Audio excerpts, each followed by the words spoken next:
World news के sponsor हैं स्वागत, अदरक, लहसुन और मसाले 100% प्योर एंड हाइजीनिक। अस्सलाम वालेकुम, आदाब। मैं हूं खलील फरहाद। वर्ल्ड न्यूज़ की शुरुआत करते हैं हेडलाइंस से। UN security council Arab country समेत पूरी दुनिया की अपीलों को इसराइल ने रखा जूतों की नोक पर। गजा पर जारी रखे वहशियाना हमले, अब तक 63 बच्चों समेत 217 फलस्तीनी हुए शहीद। हमास ने फिर दागे रॉकेट। इसराइली हमलों के खिलाफ फलस्तीनियों ने मनाया यौम नकबा यानी गम व गुस्से का दिन। एहतजाजी फलस्तीनी मुजाहिरीन पर इसराइली फोर्स ने की फायरिंग, एक एहतजाजी जाँ बहक, दर्जनों हुए जख्मी। इसराइली पीएम नेतन्याहू ने हमले जारी रखने का किया ऐलान। बहुत जल्द गैर मुल्की सयाहों यानी फॉरेन टूरिस्टों को आने की इजाज़त देगा सऊदी अरब। तारीख का भी होगा जल्द ऐलान। कोरोना से सेहतयाब और वैक्सीन लेने वाले अफराद पर से क्वारंटाइन में रहने की पाबंदी भी हटा ली गई। सिंगापुर के कोरोना वेरिएंट पर केजरीवाल के दावे पर मचा सियासी हंगामा। मनीष सिसोदिया ने कहा, मोदी सरकार को सिंगापुर में अपने इमेज की फिक्र, देश के बच्चों की नहीं। पहले भी मोदी सरकार की लापरवाही का खमियाजा पूरे देश को भुगतना पड़ा था। राहुल गांधी का फिर मोदी सरकार पर तंजिया ट्वीट। इस मर्तबा वैक्सीन शॉर्टेज और बढ़ती हलाकतों पर कहा, ध्यान भटकाओ, झूठ फैलाओ, शोर मचाकर हकीकत छुपाओ, यही है मोदी सरकार की पॉलिसी।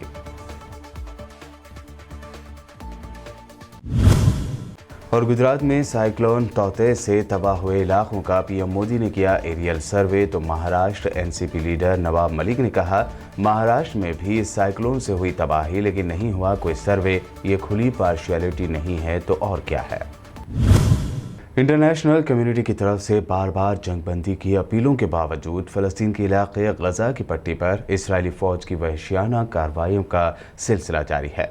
दूसरी तरफ फ़लस्तीनी तंजीमें हमास और इस्लामी जिहाद भी इसराइल पर मुसलसल रॉकेट हमले जारी रखे हुए हैं। ज़राए के मुताबिक इसराइल ने गजा की पट्टी की बिजली बंद कर देने की धमकी दी है। उधर गजा की हेल्थ मिनिस्ट्री के मुताबिक अब तक इसराइली फ़िज़ाई हमलों में कम से कम 217 फ़लस्तीनी शहीद हो चुके हैं, जिनमें 63 बच्चे भी शामिल हैं, जबकि ज़ख्मियों की तादाद 1500 से ज़ायद है। हमास के रॉकेट हमलों में इसराइल में 12 अफराद की हलाकत की खबर है। मकबूजा मगरबी किनारे में इसराइली पुलिस की जानिब से एक बड़े मुजाहरे पर फायरिंग के बाद कम से कम एक फ़लस्तीनी एहतजाजी की मौत और दर्जनों के ज़ख्मी होने की खबर है। ज़राए के मुताबिक जाँ बहक होने वाले शख्स की शनाख्त 25 साला मोहम्मद हामिद के तौर पर की गई है। कहा गया है कि 46 दिगर अफराद ज़ख्मी हुए हैं, जिनमें से 16 अफराद को गोलियां लगी हैं और उनकी हालत तशवीशनाक है।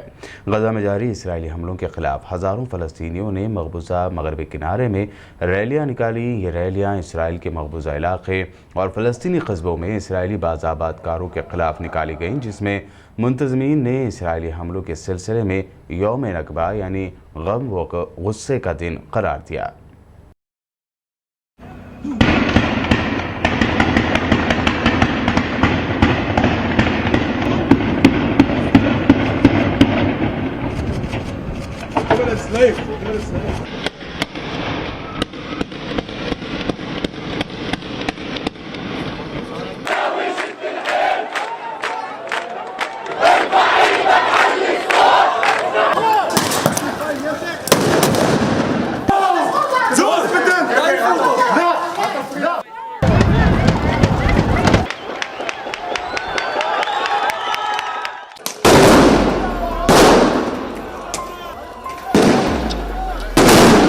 गजा में बड़ी तबाही मचाने वाले इसराइल के प्राइम मिनिस्टर नेतन्याहू ने जंग जारी रखने का ऐलान करते हुए कहा है कि जब तक इसराइली शहरी पुरअमन जिंदगी में वापस नहीं आते, तब तक जंग जारी रहेगी। नेतन्याहू ने कहा कि इस्लामी जिहाद को ऐसी ज़रबें या चोटें लगी हैं जिनकी वो तवक्को नहीं कर रहे थे। इस दौरान ज़राए के मुताबिक हमास और इस्लामी जिहाद ने एतराफ़ किया है कि उसके कम से कम 20 जंगजू हलाक हो चुके हैं, जबकि इसराइल का कहना है कि हमास के 130 जंगजुओं की हलाकत हुई है। इसराइल का ये भी कहना है कि गजा में हथियार और गोला बारूद ज़ख़ीरा करने के लिए बनाए गए सुरंगों को तबाह करने का अमल पहली तरजीह के तौर पर जारी है। उधर अक़वाम मुत्तहिदा की ज़ैली तंजीम यूनिसेफ जो बच्चों के मामला देखती है, उसने फ़लस्तीन के जंगज़दा इलाक़े गज़ा की सूरत हाल पर गहरी तशवीश का इजहार करते हुए गज़ा में जंग बंद करने का मुतालबा किया है। मिडल ईस्ट और नॉर्थ अफ्रीका के लिए यूनिसेफ की चीफ जूलियट टोमा ने कहा कि उनकी तंजीम गज़ा की पट्टी में मुतासरीन तक इमदाद नहीं पहुँचा पा रही है।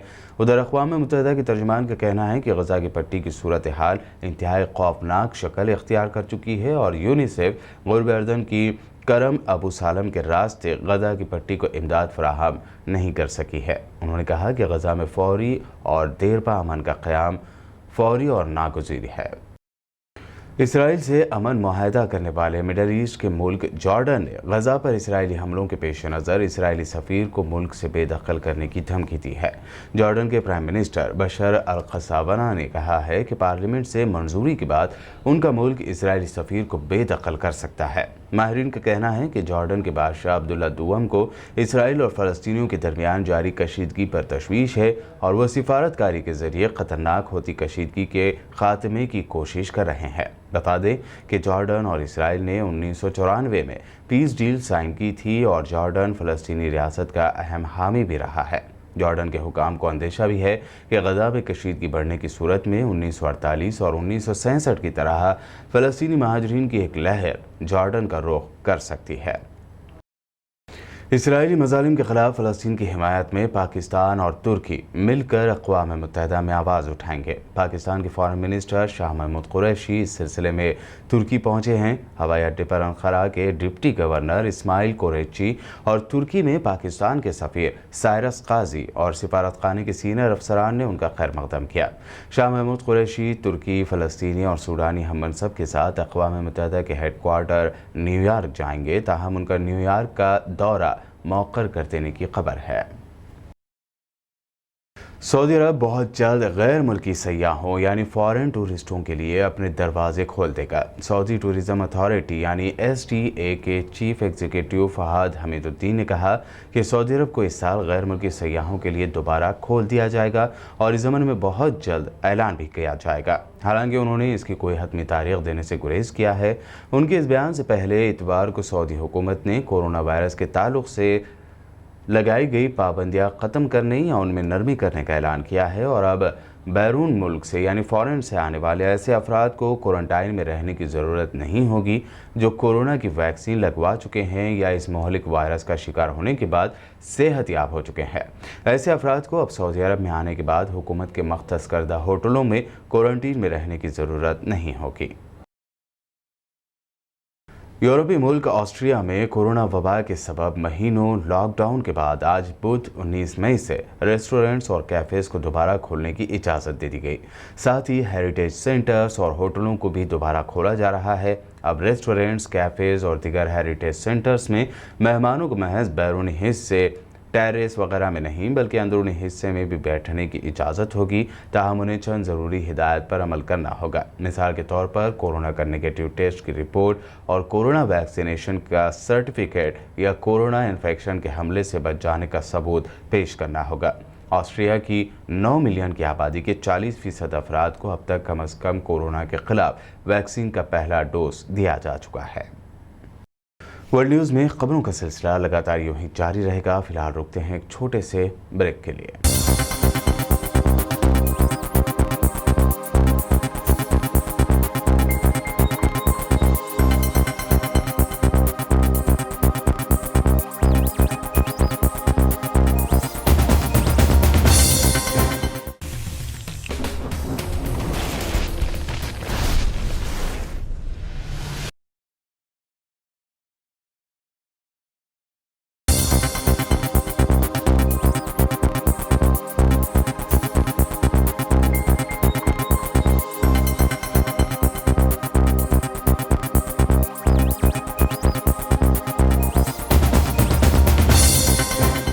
ब्रेक के बाद वर्ल्ड न्यूज़ में आपका दोबारा खैर मकदम है। आइए आप देखते हैं अहम नेशनल न्यूज़।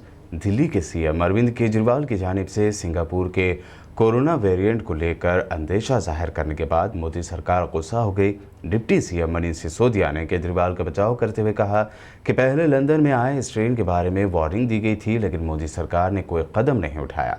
मोदी सरकार की इस लापरवाही का खमियाजा आज पूरा देश भुगत रहा है। मनीष सिसोदिया ने मोदी सरकार पर शदीद तनकीद करते हुए कहा कि मोदी सरकार को सिंगापुर में अपनी इमेज की फिक्र है, लेकिन भारत देश के बच्चों की फिक्र नहीं है। आप देखिए कि लंदन में एक नया स्ट्रेन आया था पहले, उसके बारे में भी बहुत लोगों ने अलर्ट दिया था, साइंटिस्ट ने वार्न किया था, डॉक्टर्स ने वार्न किया था कि लंदन में एक नया स्ट्रेन आया है और उससे पूरी दुनिया को अलर्ट रहने की ज़रूरत है।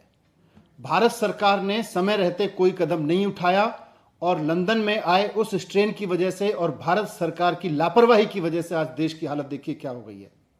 आज पूरा देश उसका खामियाजा भुगत रहा है।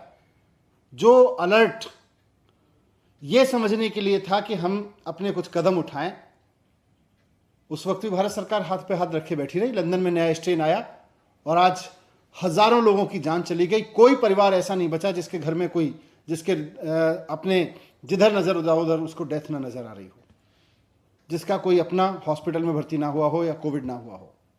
आज पूरे देश की यह हालत हो गई है। क्यों? क्योंकि लंदन में आए स्ट्रेन के बाद भारत सरकार ना तो अलर्ट हुई, ना उसने कोई ऐसे कदम उठाए जो उसको उठाने चाहिए थे, और आज पूरा देश उसका खामियाजा भुगत रहा है।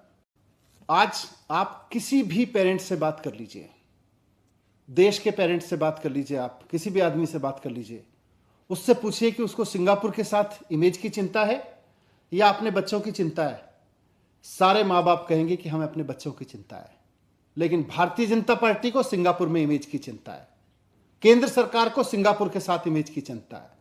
इन्होंने विदेश में इमेज कमाने के लिए हमारे बच्चों की वैक्सीन ले जाके विदेशों में बेच दी, सिर्फ एक पोस्टर चिपकवाने के लिए, और आज ये विदेश की बात कर रहे हैं। इनको बच्चों की चिंता नहीं है। मुझे सिर्फ इतना कहना है कि भारतीय जनता पार्टी और केंद्र सरकार को अपनी विदेश में इमेज मुबारक हो। आप इमेज की चिंता करिए विदेश में, सिंगापुर में। हम अपने बच्चों की चिंता करेंगे और हम तो अपने बच्चों की चिंता करेंगे। कांग्रेस कायद राहुल गांधी ने आज भी ट्वीट करते हुए मुल्क में वैक्सीन शॉर्टेज के लिए मोदी सरकार को जिम्मेदार ठहराया। उन्होंने स्लो वैक्सीनेशन और एक दिन में सबसे ज़्यादा मौतों का ग्राफ शेयर करते हुए लिखा कि वैक्सीन कम होती जा रही है और कोविड से मौत बढ़ती यानी ज़्यादा होती जा रही है। मरकज़ी हुकूमत की पॉलिसी है ध्यान भटकाओ, झूठ फैलाओ, शोर मचाकर हकीकत छुपाओ। वहीं इससे पहले के ट्वीट में राहुल गांधी ने लिखा था कि मोदी सिस्टम में जितनी आसानी से सवाल उठाने वालों की गिरफ्तारी होती है, उतनी ही आसानी से वैक्सीन मिलती तो मुल्क आज इस दर्दनाक हालत में ना होता। उन्होंने आगे लिखा कि कोरोना रोको, जनता के सवाल नहीं। तेलंगाना में अब 30 मई तक लॉकडाउन जारी रहेगा। तेलंगाना के सीएम केसीआर ने अपने कैबिनेट मिनिस्टर से फ़ोन पर बात करते हुए लॉकडाउन के मुताल्लिक़ उनके ख़यालात से वाक़फ़ियत हासिल करने के बाद कल मंगल 18 मई की रात ऐलान किया था कि रियासत में जारी लॉकडाउन को अब 30 मई तक बढ़ाया जाएगा। इसके साथ ही सीएम केसीआर ने कहा कि लॉकडाउन में तोसी से रियासत की इकनॉमी पर असर पड़ेगा, लेकिन पब्लिक की हेल्थ और सेफ्टी से बढ़कर कोई भी चीज़ अहम नहीं है।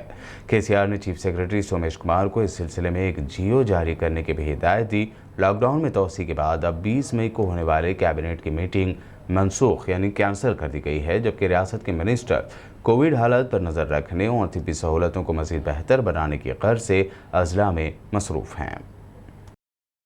साइक्लोन तौकते गुजरात के साहिल से पीर की रात टकराने के बाद मंगल की रात कमज़ोर पड़ा है, लेकिन इस दौरान तूफ़ान तौकते ने गुजरात में ज़बरदस्त तबाही मचा दी है।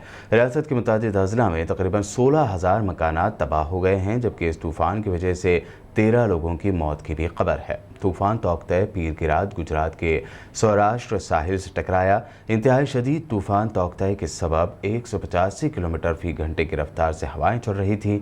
इस दौरान मुंबई में शदीद बारिश के बाद गुजरात में 2 लाख से ज़्यादा अफराद को निकाल कर महफूज मकामात पर पहुँचाया गया। इस दौरान साइक्लोन तौकते की तबाही का जायज़ा लेने के लिए वज़ीर-ए-आज़म नरेंद्र मोदी गुजरात के दमन और दीव का दौरा उन्होंने किया। पीएम सबसे पहले भावनगर पहुंचे। मोदी ने ऊना, दीव, जाफराबाद और महुआ इलाके का हवाई दौरा किया। साइक्लोन तौकते की वजह से हुए नुकसान को देखा। हवाई सर्वे करने के बाद पीएम मोदी की अहमदाबाद में रिव्यू मीटिंग होने की भी खबर है। पीएम मोदी के गुजरात में साइक्लोन की तबाही का जायजा लेने के लिए किए गए दौरे पर महाराष्ट्र में एनसीपी लीडर नवाब मलिक ने शदीद एतराज़ जाहिर किया। नवाब मलिक ने ट्वीट करते हुए कहा कि आज पीएम मोदी जी ने गुजरात के साइक्लोन से मुतासरा इलाके दियो और दमन का एरियल सर्वे किया। उन्होंने सवाल पूछा कि क्या महाराष्ट्र में भी कई इलाके साइक्लोन से मुतासर नहीं हुए हैं, ऐसे में यहाँ पर सर्वे क्यों नहीं हो रहे हैं।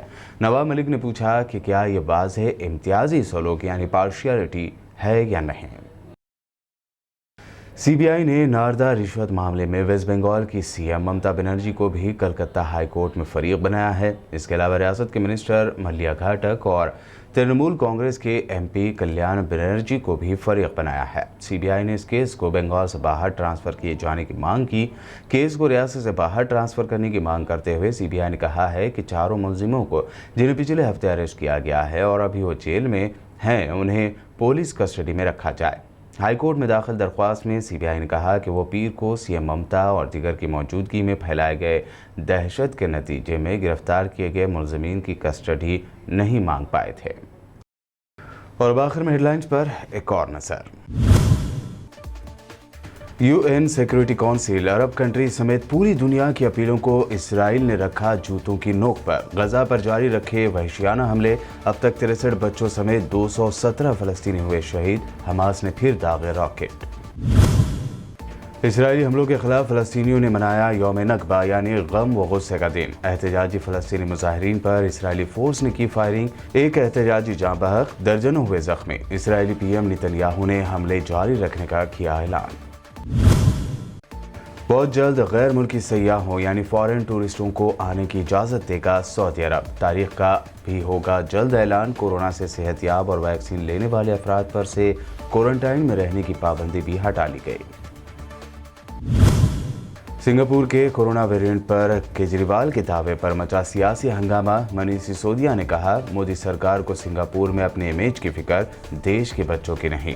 पहले भी मोदी सरकार की लापरवाही का खमियाजा पूरे देश को भुगतना पड़ा था। राहुल गांधी का फिर मोदी सरकार पर तंजिया ट्वीट। इस मर्तबा वैक्सीन शॉर्टेज और बढ़ती हलाकतों पर कहा, ध्यान भटकाओ, झूठ फैलाओ, शोर मचाकर हकीकत छुपाओ, यही है मोदी सरकार की पॉलिसी।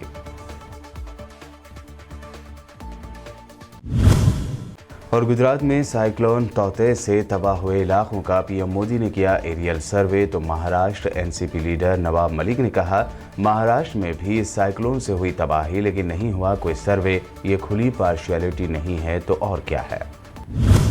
वर्ल्ड न्यूज़ में ये थी अब तक के अहम नेशनल और इंटरनेशनल न्यूज़। हमारे चैनल को सब्सक्राइब, लाइक और हमारे वीडियोज़ को शेयर ज़रूर करें। मज़ीद अपडेट्स के लिए देखते रहिए BBN चैनल।